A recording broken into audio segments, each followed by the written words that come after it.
Welcome to this Quadpro support video. In this video I'll be showing you an introduction to the Budgets module. The Budgets module can be accessed from the home screen by using the left hand menu and selecting Budgets. Here you'll see a list of your entire budgets that you've created for this financial year. You can access a backlog of financial years by using the drop down menu here. As works orders are placed and invoices received, the system keeps track of expenditure on a commitment basis, so you always know where you are with actual spend and funds remaining to be allocated. So each column here will display a set of figures.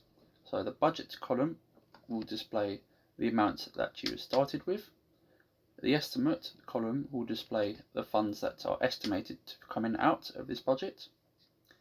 The actual to date column displays what has actually been spent through confirmed works orders and invoices, and the remaining column obviously displays what funds you have left. To view a budget, simply double click on it and you'll be displayed with the information about that budget along with any notes and any associated works orders. You can double click on the works order to view information about it. Press Done to exit and you'll be returned to the menu. Attached to each main budget is a set of sub-budgets. If you click on the main budget once, you'll then be displayed with a list of sub-budgets associated with it.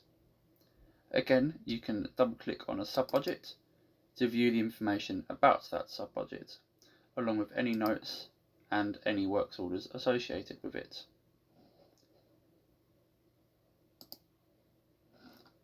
Our handy cloning feature allows you to clone budgets into the next financial year and saving you having to enter them manually when each financial year comes.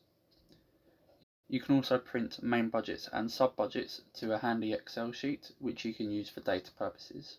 Lastly, when you are using the works order feature and you submit a works order, you will be notified how much funds are actually left in that works order before you proceed. This is a handy feature to make sure you're aware of what funds are coming out of your budgets whilst dealing with works orders. Thank you for watching this Quadpro support video, and if you require any assistance, please get in touch via our email address help@quadpro.com or visit www.quadpro.com.